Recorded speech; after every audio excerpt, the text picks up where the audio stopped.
So women's football, is it really getting the coverage it deserves?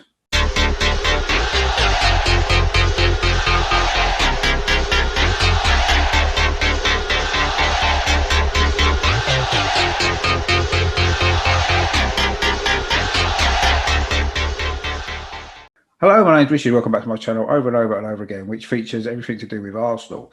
In this video, I just really want to look at women's football, really, and whether or not it's getting the coverage, certainly on television, that it deserves, because it's very difficult to find how to watch a lot of these women's games, which is a real shame because the game's really come on a lot over the last few years.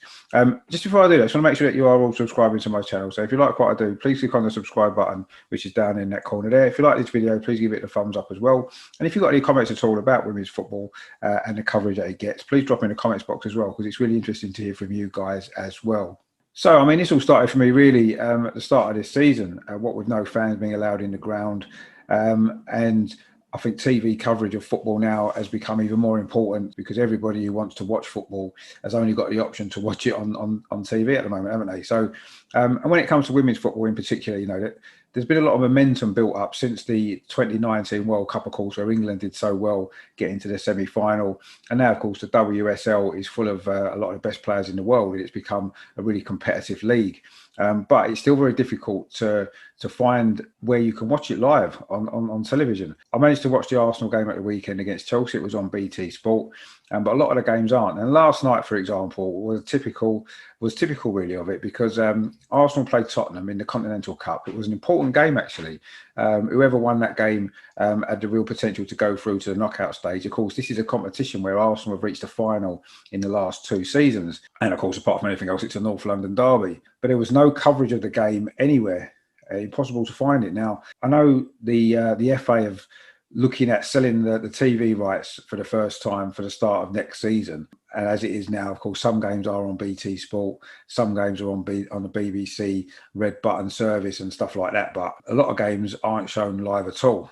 And if women's football is going to grow, it really does need more coverage. The men's Premier League is what it is today because, you know, at the end of the 1980s, they started showing live games on BBC, on ITV, built up a bit more of an audience. So when Sky launched, of course, in 1992, the start of the Premier League, it could just grow from there. And the women's football needs a similar boost, really, because there's a lot of great football there now and you can't get to see it. I mean, last night really frustrated me. Arsenal is a big club, you know, probably the most successful women's club of all time. They've got a great team at the moment. Even their official website last night didn't have updates of the game. Absolutely ridiculous. It's got to have been one of the priorities, you know, especially at this moment in time. This week, there's an international break. There's no other football going on. Arsenal aren't playing. So why not cover that game a bit better? Yes, the Arsenal women's Twitter page did have updates, but that was it.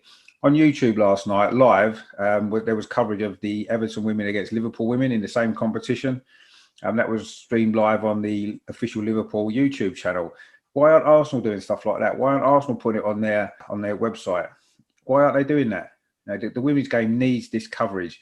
It's desperate for it, because if it's going to grow and it's going to become as big as it can potentially be, it needs to be out there. People need to be able to watch it, and they need to be able to watch it easily as well. And at the moment, it's really, really difficult for people to get access to the game. I mean, I did my first watch along on this channel for the Arsenal-Chelsea game at the weekend.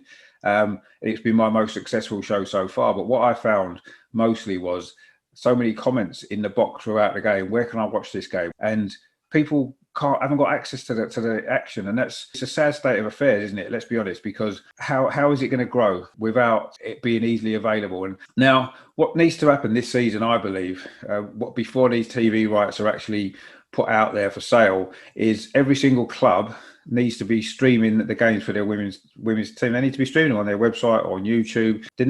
People need to be able to see them before it becomes this closed shop that it's going to happen. You know, the FA have seen the money that they can make from it, and that's what's happening. So this season now is really important, that all the games, or as many as possible, can be streamed so that everybody can get access to them. And then it'll be a great publicity for the women's game, and also as well, people will then be able to make a good decision. Do I want to pay to watch this next season or not? And I'm sure a lot of people will, because it's great football. And I say that we've got all the best players now in the WSL.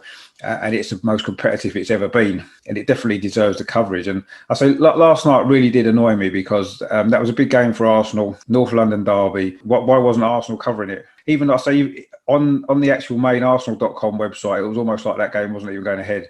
There was no updates on it at all. Absolutely shocking that is from Arsenal. Arsenal, they should be promoting their women's team. They're successful. They play good football, and people want to watch it. I say I've noticed that from the watch along that I did at the weekend. So many people wanted to watch that game and wasn't able to get access to watch it, and that's wrong. This should be available, and it's something that really needs to change now. And I do feel as though this is the time to do it, because I say next season, if Sky buy the rights or BT buy the rights, how much is Sky going to put into it? How many games they're going to show live? Again, it's only going to be the odd game here and there, and then you won't be able to watch any of the other games because they won't have rights to show them. So it's got to be done now while it's available still. And clubs have got to start doing it. I say congratulations to Liverpool for streaming their game last night on YouTube. Fantastic. And that's what Arsenal should be doing. Arsenal should be leading the way. We've got the leading women's team. We're the most successful club. Arsenal should be leading the way. And I'm very disappointed that the women's team don't seem to be promoted as well as they should be through the football club, the main channel. As it turned out, in the end, Arsenal drew the game 2-2 last night. They led 1-0. It was Miedemeier again. Of course, if you remember last time Arsenal women played Spurs, was the game where Miedemeier broke the goal scoring record in the WSL. Last night she scored again, but Tottenham came back in the second half. They did equalise. Arsenal led again for a second time. It was Caitlin Ford that scored the goal, and it looked as though it was going to be the win that Arsenal needed to go through. But Tottenham did equalise again, very late goal. Second game in a row we've conceded late. Just need to keep our concentration for the full 90 minutes, don't we? In the end, the game went to a penalty shootout, and Arsenal did win 5-4 to get 1 bonus point, but with 5 points finishing second in the group wasn't enough to send us through into the knockout stage, which is a shame because I say we've got to the final of that competition last 2 seasons, so it would have been nice to have certainly gone through to the knockout stages again and see where we went, but unfortunately it finished in a 2-2 draw, and Arsenal have been knocked out. It sounded like a really good game, and it would have been great to be able to watch it, but unfortunately, due to the really poor coverage offered to women's football at the moment, particularly from Arsenal, we wasn't able to. So that's that then. I hope you enjoyed that video. Please let me know your thoughts about women's football. I believe that it's really rapidly improving. It's a growing sport. It needs to be covered more. All the FA seems to be worried about is how much money they can make off the back of it, rather than trying to promote it in the way that's going to be best for everybody. And I think it needs to be looked at. But there you go. Let me know what you think about that. So I'm very disappointed that that game last night had no coverage at all. Really, really poor from everybody involved, actually, and you should be ashamed. So that's it there. So I've got some good stuff coming up, actually, the rest of this week now. Tomorrow night, I've got me 6th version of the Positive Arsenal podcast. That's going to be a really good show, actually. I've got a Leeds fan on as well to talk about the Leeds game, talk about their start to the season, of course, looking ahead to a big weekend of football as well. I'll also be doing part 2 of my all-time Arsenal 11. I'm doing the right backs. I've got 3 right backs in my final selection, and I've got to pick one of them to go in my team in front of David Seaman, of course, who was selected as my goalkeeper. So that'll be coming up as well. And of course, as we go into Monday, I'll have a full review of the Leeds game plus weekend Premier League roundup as usual. So lots coming up. So stay tuned to the channel. If you haven't done so already, please click the subscribe button down in the corner there. Please give this video a thumbs up as well. And in the meantime, of course, as always, come on, you Gunners!